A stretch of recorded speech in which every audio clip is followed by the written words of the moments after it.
Hello everyone. तो दोस्तों आज की इस वीडियो में हम बात करने वाले हैं ऑफिस अटेंडेंट की पोस्ट के लिए। ठीक है, ऑफिस अटेंडेंट की जो पोस्ट होती है दोस्तों, इसका जो यहाँ पे शॉर्ट नोटिस है वो नबार्ड की ओर से यहाँ पे रिलीज किया गया है। नबार्ड की ओर से यहाँ पे जो वैकेंसी है दोस्तों, वो यहाँ पे जो है निकलने वाली है। तो फिलहाल के लिए अभी फुल नोटिफिकेशन रिलीज नहीं किया गया है, शॉर्ट नोटिस जो है वो रिलीज किया गया है। तो इसी के बारे में हम देखते हैं। ठीक है, तो देखिए दोस्तों, ऑफिस अटेंडेंट की अगर हम बात करें तो ऑफिस अटेंडेंट जो होता है ना, किसी भी डिपार्टमेंट में अगर वैकेंसी निकलती है तो उनका जो काम होता है वो सेम ही होता है। ऑफिस अटेंडेंट मतलब जो बड़े बड़े एम्प्लॉयज होते हैं, ऑफिसर्स लेवल के होते हैं, तो उनको क्या होता है, ऑफिस में एक हेल्पर की जरूरत होती है।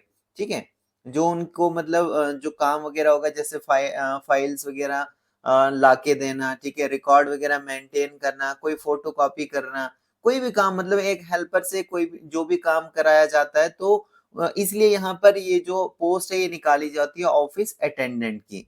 ठीक है, तो एक तरह से आप जो भी वहां पे आपके सीनियर्स होंगे, जो ऑफिशियल्स होंगे, तो वो आपसे काम कराते हैं। जो भी उनको काम कराना होगा, बाहर से भी कई बार जैसे मान लीजिए आप ऑफिस में ही काम कर रहे हैं, तो ऑफिस से बाहर का भी बाहर भी आपको कई बार वो भेज सकते हैं किसी काम के लिए। चाहे वो मान लीजिए पोस्ट ऑफिस में कुछ उनको मतलब सेंड करना होगा, भाई पोस्ट कुछ भेजना होगा, वैसे भी मतलब कोई भी काम आपसे वो करा सकते हैं। या फिर ऑफिस में ही वहां पे जो भी चीजें होंगी उनको मेंटेन करना, रिकॉर्ड मेंटेन करना, ठीक है, फाइलें एक जगह से दूसरी जगह लेके जाना, कोई डस्टिंग नहीं होनी चाहिए, साफ सफाई भी होनी चाहिए वहां पे ऑफिस में, सारी चीजों को आपने देखना है। तो ये सारा जो काम होता है एक ऑफिस अटेंडेंट का होता है। एक तरह से आप इसको हेल्पर कह लीजिए कि एक हेल्पर का काम होता है। तो हर जगह जिस भी डिपार्टमेंट में ये पोस्ट निकलती है वहां पे इसका जो काम होता है ऑफिस अटेंडेंट का वो सेम ही रहता है। यहाँ पे एक हेल्पर की तरह काम। तो यहाँ पे देखिए, आज हम नबार्ड की बात करेंगे कि नबार्ड की ओर से जो पोस्टें निकल कर आती है ऑफिस अटेंडेंट की, तो इसी के बारे में हम यहाँ पे बात करेंगे कि किस तरीके से आपकी यहाँ पे सिलेक्शन होती है, फीस वगैरह क्या होती है। और यहाँ पे दोस्तों इसके अलावा भी और भी चीजें इसके रिगार्डिंग में हम यहाँ पे देखने वाले हैं। तो देखो, सबसे पहले यहाँ पे जैसे यहाँ पे आप देख सकते हैं ये स्टेट लिखा हुआ है आंध्र प्रदेश। तो यहाँ पे देखिए टोटल एक सीट है जो ओबीसी के लिए रखी है। अरुणाचल प्रदेश की बात करें, टोटल एक सीट है जो अनरिजर्व के लिए रखी गई है। छत्तीसगढ़ में देख सकते हैं, गोवा, गुजरात, हरियाणा, हिमाचल प्रदेश, जे-एंड-के, कर्नाटका, है ना। तो इस तरीके से ये क्या पिछला नोटिफिकेशन है जो नबार्ड की ओर से निकाला गया था, उस बेसिस पर मैं आपको बोल रहा हूँ कि इस तरीके से ये जो पोस्ट है ये यहाँ पे निकाली जाती है। ठीक है, अभी यहाँ पे इस साल का जो है वो शॉर्ट नोटिस निकल कर आई है। अभी फुल यहाँ पे जो नोटिफिकेशन रिलीज नहीं किया है। जब फुल नोटिफिकेशन निकलेगा तो मैं डिटेल में कवर करूंगा कि कितनी क्या पोस्टें हैं और कौन सी कैटेगरी में कितनी क्या पोस्टें रखी गई है। फिलहाल आप यहाँ पे देख लीजिए, टोटल यहाँ पे जो है पिछला जो यहाँ पे ऑफिस अटेंडेंट की जो पोस्टें निकल कर आई थी नबार्ड की ओर से, उसमें 73 पोस्टें निकल कर आई थी इनकी ओर से, जो कि यहाँ पे कैटेगरी वाइज इन्होंने यहाँ पे बांटी गई थी। ठीक है, तो इसी तरीके से यहाँ पे इस बार भी जो पोस्टें हैं वो यहाँ पे निकल कर आने वाली है ऑफिस अटेंडेंट की, और कैटेगरी वाइज यहाँ पे वैकेंसी आपको देखने को मिलेगी। अब यहाँ पे देखिए दोस्तों, अगर हम इस पोस्ट की बात करें, ऑफिस अटेंडेंट की पोस्ट की अगर हम बात करें, तो इसके लिए जो है आपसे 10th पास जो है मांगा जाता है। मतलब अगर आपकी 10th पास हैं आप, तो आप यहाँ पे एलिजिबल होते हो अप्लाई करने के लिए। और साथ ही साथ दोस्तों 18 साल मिनिमम आपकी एज होनी चाहिए, और मैक्सिमम 30 साल तक आपकी एज अगर आती है तो आप यहाँ पे अप्लाई कर सकते हैं ऑफिस अटेंडेंट की पोस्ट के लिए। ठीक है, ये अनरिजर्व के लिए है, 18 साल मिनिमम और 30 साल मैक्सिमम। अगर आप अनरिजर्व कैटेगरी से आते हैं, अगर आप किसी कैटेगरी से बिलोंग करते हैं, तो फिर फर्दर आपको यहाँ पे रिलैक्सेशन छूट आपको देखने को मिल जाती है। अब देखिए दोस्तों, यहाँ पे जो 10th पास यहाँ पर मांगा गया है, तो ये जो 10th है दोस्तों, ये जो है जिस भी स्टेट से, या मतलब जिस भी स्टेट के आप रहने वाले हैं वहां से ही आपने ये 10th किया होना चाहिए। ठीक है, चाहे यूटी से आप बिलोंग करते, स्टेट से बिलोंग करते हो, तो जहां से भी आप आते हैं वहां के ही बोर्ड से जो आपने 10th है वो यहाँ पे पास किया होना चाहिए। और यहाँ पे जो होता है लैंग्वेज प्रोफिशिएंसी टेस्ट भी होता है दोस्तों। लैंग्वेज प्रोफिशिएंसी टेस्ट यानी एलपीटी भी यहाँ पे होता है। मतलब ये भी आपको एक तरह से जो है क्लियर करना होता है कि जहां से भी आप बिलोंग करते हो। जैसे मान लीजिए कि आप हिमाचल से बिलोंग करते हो और वहां की जो लैंग्वेज है वो मान लीजिए हिंदी वहां की लैंग्वेज है। ठीक है, तो ये जो यहाँ पे लैंग्वेज होती है, अगर आपने 10th किया है और 10th की जो सर्टिफिकेट है उसमें अगर आपका हिंदी सब्जेक्ट है तो फिर आपको यहाँ पे एलपीटी देने की जरूरत नहीं पड़ती है, लैंग्वेज प्रोफिशिएंसी टेस्ट देने की जरूरत नहीं पड़ती, क्योंकि 10th में पता होता है कि भाई आपने ये जो सब्जेक्ट है ये पढ़ा हुआ है, ठीक है। और ये चीज ये उनको जरूरत नहीं है, और जिन्होंने नहीं पढ़ा फिर उनको एलपीटी देना होता है, लैंग्वेज प्रोफिशिएंसी टेस्ट देना होता है। अब देखिए दोस्तों यहाँ पे लिखा गया है in addition to the above the candidate should be a domicile of the state, यानी आपके पास जो है डोमिसाइल होनी चाहिए कि आप जिस भी स्टेट या यूटी से जो है फिल करते हैं तो वहां की आपको डोमिसाइल होनी चाहिए, कि जिससे ये पता लगता है कि आप वहां के ही रहने वाले हैं।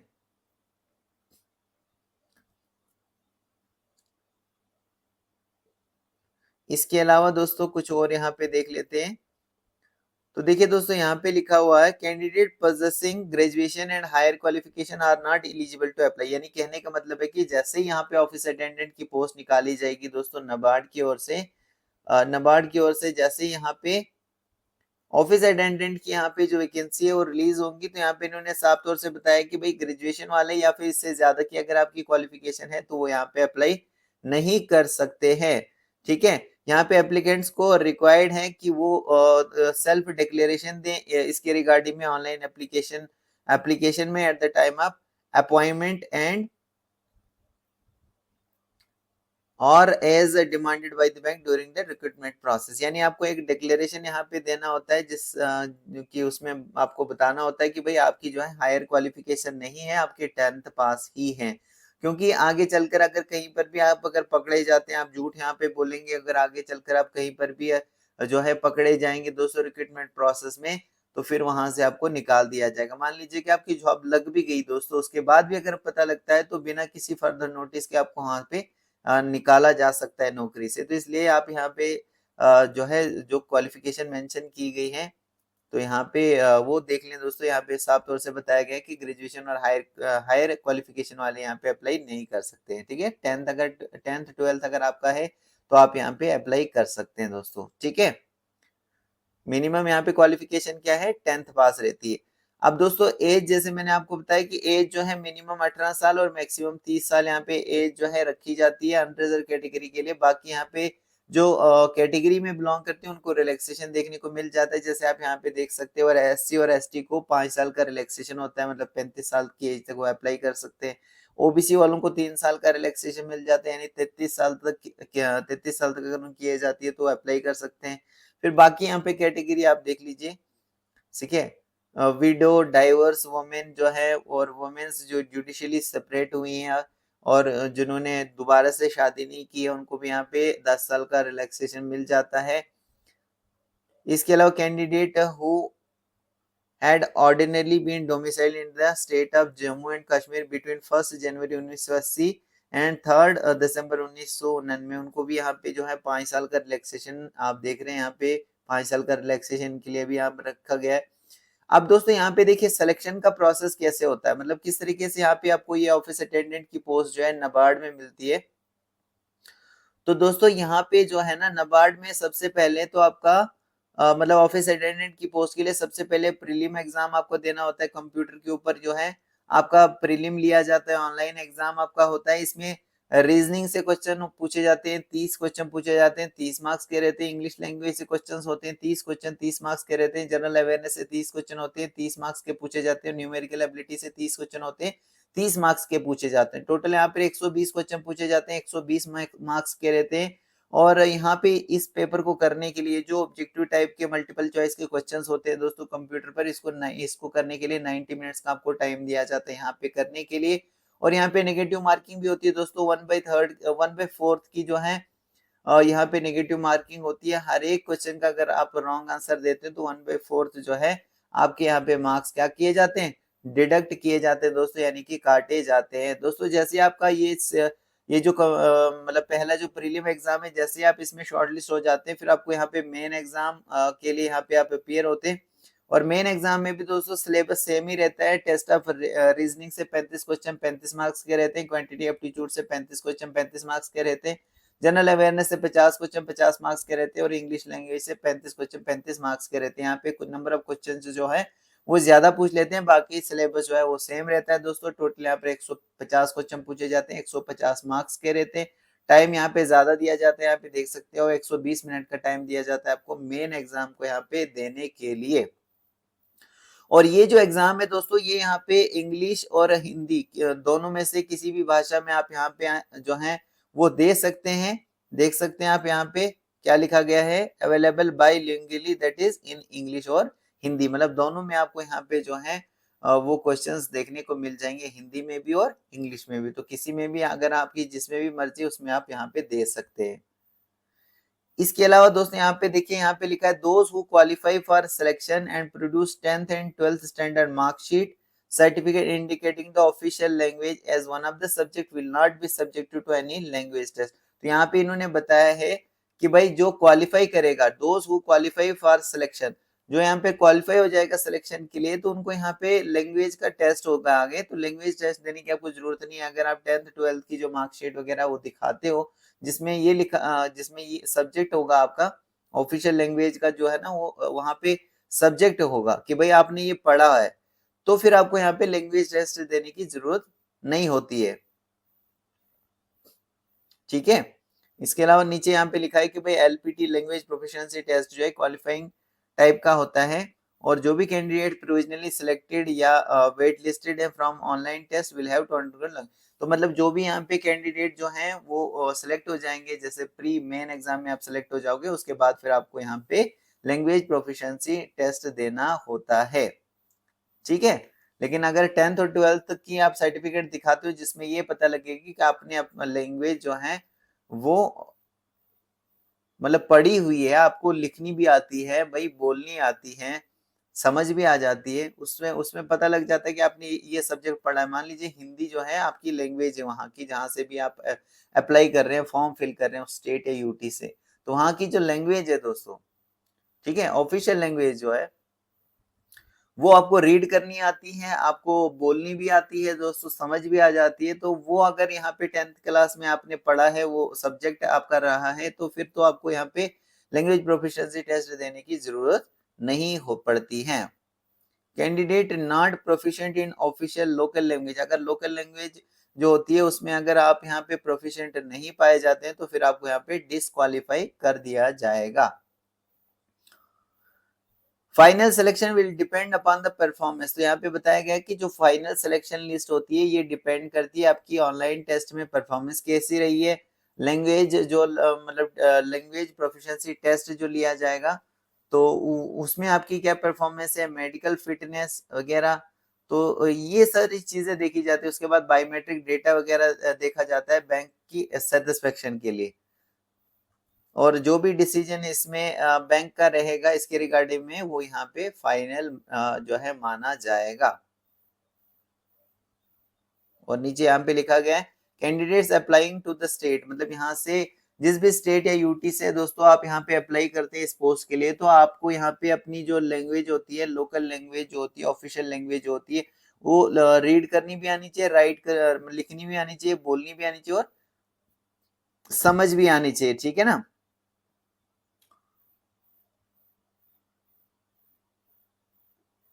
इसके अलावा दोस्तों कुछ और इम्पोर्टेंट यहाँ पे देख लेते हैं। तो देखिए दोस्तों यहाँ पे सिलेक्शन प्रोसेस में लिखा हुआ है state wise merit list will be prepared for final selection. तो यहाँ पे बताया गया है क्योंकि यहाँ पे जो भी मतलब जैसे मान लीजिए कि जो पोस्टें निकली हैं वो स्टेट या यूटी वाइज निकली है, तो जो मेरिट लिस्ट लास्ट में तैयार होगी ना दोस्तों, वो भी यहाँ पे स्टेट वाइज ही यहाँ पे जो मेरिट है वो यहाँ पे बनेगा। और जो भी मार्क्स वगैरह आप यहाँ पे प्रीलिम एग्जाम जो फेज फर्स्ट का आपका एग्जाम रहेगा, उसमें जो भी मार्क्स वगैरह आप यहाँ पे लोगे वो ऐड नहीं किए जाएंगे दोस्तों फाइनल जो मेरिट लिस्ट है उसको प्रिपेयर करने में। वही मार्क्स दोस्तों यहाँ पे मतलब फाइनल मेरिट लिस्ट में कंसिडर किए जाएंगे जो फेज सेकेंड मतलब जो मेन एग्जाम आपका होगा उसमें जो भी आपने मार्क्स लिए होंगे वही मार्क्स यहाँ पे कंसिडर किए जाएंगे फाइनल मेरिट लिस्ट को बनाने के लिए। कुछ और इंपॉर्टेंट देख लेते हैं। तो देखिए दोस्तों यहाँ पे पे स्केल के बारे में बताया गया कि अगर आप यहाँ पे सिलेक्ट हो जाते हैं मान लीजिए, तो आपकी जो सैलरी है वो यहाँ पे क्या रहने वाली है। तो देखिए यहाँ पे selected candidates will draw starting basic पे आपकी रहेगी 10,940। ठीक है, पर मंथ यहाँ पे बेसिक जो आपका बनेगा 10,940 बनेगा। उसके बाद दोस्तों कई सारे यहाँ पे अलाउंसेस वगैरह मिला मिला मुला के at present initial monthly gross involvement are approximately 24,000, यानी 24,000 रुपए जो है आपको पर मंथ के हिसाब से यहाँ पे मिलने वाले हैं टोटल। ठीक है, तो ये तो पिछला नोटिफिकेशन है। इस बार जो भी आपकी सैलरी वगैरह मेंशन की जाएगी तो मैं आपको क्लियर कर लूंगा जैसे नोटिफिकेशन डिटेल पूरी आ जाएगी, तो उसमें पता लग जाएगा हमें कि भाई कितनी पोस्टें निकाली है इन्होंने, सैलरी वगैरह जो है आपको क्या मिलने वाली है, क्योंकि काफी देर के बाद यहाँ पर जो है ऑफिस अटेंडेंट की पोस्ट यहाँ पे नाबार्ड की ओर से रिलीज की जाएंगी। शॉर्ट नोटिस ऑलरेडी जो है यहाँ पे निकाल दिया गया है। तो यहाँ पर कई तरह के आपको अलाउंसेस वगैरह भी मिलते हैं, हर हर तरह का आपको बेनिफिट मिलता है अगर आप यहाँ पे सेलेक्ट होते हैं तो। उसके बाद दोस्तों यहाँ पे इन्होंने लिखा है कि भाई यहाँ पे जो है ना सबसे पहले तो आप जो भी सिलेक्टेड होंगे उनको पोस्ट किया जाएगा नाबार्ड के हेड ऑफिसेज में या रीजनल ऑफिसेज में for which they have applied. तो यहाँ पे सबसे पहले आपको कहाँ पे किया जाएगा, इनिशियली आपको पोस्ट किया जाएगा नाबार्ड के जो हेड ऑफिस या रीजनल ऑफिसेज होंगे वहां पे आपको पोस्ट किया जाएगा। अब देखिए दोस्तों यहाँ पे फीस की अगर हम बात करें तो फीस यहाँ पे SC ST PWD और एक्स सर्विसमैन वालों को कोई भी यहाँ पे फीस नहीं है, ओनली यहाँ पे इंटीमेशन चार्जेस 50 रुपए के हैं, तो टोटल यहाँ पर 50 रुपए जो आपको चार्ज किए जाएंगे। इसके अलावा जो बाकी आते हैं SC ST PWD और EWS को छोड़कर बाकी जो कैंडिडेट्स आते हैं उनको यहाँ पे एप्लीकेशन फीस 400 रुपए की है, 50 रुपए यहाँ पे इंटीमेशन चार्जेस लगने वाला है, तो टोटल यहाँ पे 450 रुपए जो है आपको पे करने पड़ेंगे दोस्तों। और इसके अलावा यहाँ पे जो है ये जो फीस है ये भी आपको ऑनलाइन मोड से ही पे करनी है। ठीक है, ऑनलाइन पे करने के लिए आपको या फिर फॉर्म को फिल करने के लिए आपको जाना पड़ेगा दोस्तों www.nabard.org।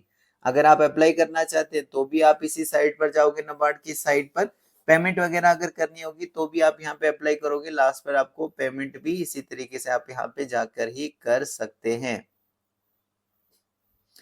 इसके अलावा दोस्तों यहाँ पे आप देख सकते हैं कौन कौन सी स्टेट है और आगे ऑफिशियल लैंग्वेज कौन कौन सी यहाँ पे बताई गई है। जैसे कि आंध्र प्रदेश की स्टेट की बात करें तो तेलुगु लैंग्वेज आपको आनी चाहिए दोस्तों, रीडिंग करनी आनी चाहिए, आपको बोलनी आनी चाहिए, आपको लिखनी आनी चाहिए, आपको समझ भी होनी चाहिए। इस तरीके से अरुणाचल प्रदेश की बात करें तो इंग्लिश यहाँ की ऑफिशियल लैंग्वेज है। छत्तीसगढ़ की बात करें तो हिंदी ऑफिशियल लैंग्वेज है। गोवा की बात करें तो कोंकणी यहाँ पे ऑफिशियल लैंग्वेज है। दिल्ली की बात करें हिंदी, गुजरात की बात करें गुजराती, हरियाणा की बात करें तो हिंदी, हिमाचल प्रदेश की बात करें तो हिंदी, जम्मू की बात करें तो उर्दू और इंग्लिश यहाँ पे ऑफिशियल लैंग्वेज है। इसमें से जो है आपको आनी चाहिए कोई एक भाषा। अगर इस एक पे आपकी कमांड अच्छी है और आपने अगर ये सब्जेक्ट पढ़ा है तो आपको लैंग्वेज प्रोफिशिएंसी टेस्ट की जरूरत नहीं पड़ेगी। अगर आपने जो 10th की सर्टिफिकेट आप प्रोड्यूस करते हो उसमें अगर मेंशन है उर्दू सब्जेक्ट आपने पढ़ा है तो। इसके अलावा कर्नाटका की बात करें तो कन्नाडा यहाँ पे ऑफिशियल लैंग्वेज है। केरला की बात करें तो मलयालम, उत्तर प्रदेश की बात करें तो हिंदी। तो इस तरीके से आप यहाँ पे देख सकते हैं स्टेट या यूटी या फिर आगे यहाँ पे ऑफिशियल लैंग्वेज उस स्टेट और यूटी की बताई गई है। इसके अलावा दोस्तों अगर हम बात करें कि आपका जो प्री एग्जाम है वो कौन कौन सी जगह पे रहेगा तो आप यहाँ पे देख सकते हैं दोस्तों। अरुणाचल प्रदेश का प्री एग्जाम का सेंटर जो है चिराला में रहेगा, श्रीकाकुलम में, गुंटूर में, कडप्पा में, कुरनूल में, नेल्लोर में, राजमुंद्री में, विजयवाड़ा में, ठीक है, विशाखापट्टनम में, तिरुपति में, काकीनाडा में, इल्लूरू में, विजयनगरम। ठीक है, तो इस तरीके की यहाँ पे जगहें हैं दोस्तों आंध्र प्रदेश में जहां पर आपका प्रीलिम एग्जामिनेशन का सेंटर बनेगा। फिर नेक्स्ट आप जहाँ के भी रहने वाले हैं आप देख लीजिएगा, जैसे अरुणाचल प्रदेश का है नाहरलगुन, छत्तीसगढ़ का है भिलाई, नागौर, बिलासपुर, रायपुर, गुजरात का आप यहाँ पे देख सकते हैं, हरियाणा का, हिमाचल प्रदेश का, JNK का, कर्नाटका का, इस तरीके से। फिर दोस्तों केरला, महाराष्ट्र, मेघालय, न्यू दिल्ली, उड़ीसा, राजस्थान, तेलंगाना, उत्तर प्रदेश, उत्तराखंड, गोवा, मिजोरम, नागालैंड, त्रिपुरा। ठीक है, ये हो गया प्रीलिम एग्जाम का जो अब पहला आपका लिया जाएगा एग्जाम, वहां कौन कौन सी जगह पे सेंटर्स आपके होने वाले हैं। ठीक है, जब आप ऑनलाइन एप्लीकेशन फॉर्म फिल करोगे तो उस समय पर जहां से भी आप बिलोंग करते हो तो वहां पे ही आप ये जो सेंटर है वो चूज करेंगे जहां के भी आप रहने वाले हैं। फिर उसके बाद दोस्तों जैसे आपका प्री जो है क्लियर हो जाता है फिर मेन एग्जाम आपको देना होता है, और मेन एग्जाम में आप यहाँ पे देख सकते हैं कौन कौन सी जगह पर आपका सेंटर होने वाला है। जैसे आंध्र प्रदेश का विशाखापट्टनम और विजयवाड़ा 2 जगह पर आपका मेन एग्जामिनेशन का सेंटर रहेगा। अरुणाचल प्रदेश का नहरलागुन में यहाँ पे जो है सेंटर होने वाला है। गुजरात का अहमदाबाद, गांधीनगर यहाँ पे सेंटर होने वाला है मेन एग्जाम का। हरियाणा का हिसर में, हिमाचल प्रदेश का शिमला में, जे.एंड.के का जम्मू श्रीनगर में, कर्नाटका का बेंगलुरु में। इसी तरीके से दोस्तों आगे आप यहाँ पे देख सकते हैं, ठीक है, कौन सी जगह पर आपका जो है ये सेंटर यहाँ पे मेन एग्जाम का होने वाला है। दोस्तों मैं होप करता हूँ आपको ये सारी चीजें जो हैं ये क्लियर हो चुकी होंगी। दोस्तों 10th लेवल की पोस्ट है, ऑफिस अटेंडेंट की ये पोस्ट एक तरह से हेल्पर की यहाँ पे आपको आपकी जो जॉब है ये यहाँ पे होने वाली है। तो अगर आप इंटरेस्ट रखते हैं, आपका 10वीं क्लियर है दोस्तों, तो आप यहाँ पे अप्लाई कर सकते हैं, ठीक है, 10वीं या 12वीं। तो इससे ज्यादा की आपकी क्वालिफिकेशन नहीं होनी चाहिए। अगर आप ग्रेजुएट हो चुके हैं या फिर इससे ज्यादा की क्वालिफिकेशन है, फिर आप यहाँ पे अप्लाई मत कीजिएगा, क्योंकि आगे चलकर आपको प्रॉब्लम जो है वो क्रिएट हो सकती है। तो दोस्तों मैं होप करता हूँ आपको सारी चीजें जो है ये क्लियर हो चुकी होंगी। फिर भी अगर आपका कोई डाउट है तो आप मुझे कमेंट के जरिए पूछ सकते हैं। दोस्तों आप सबका बहुत बहुत थैंक यू।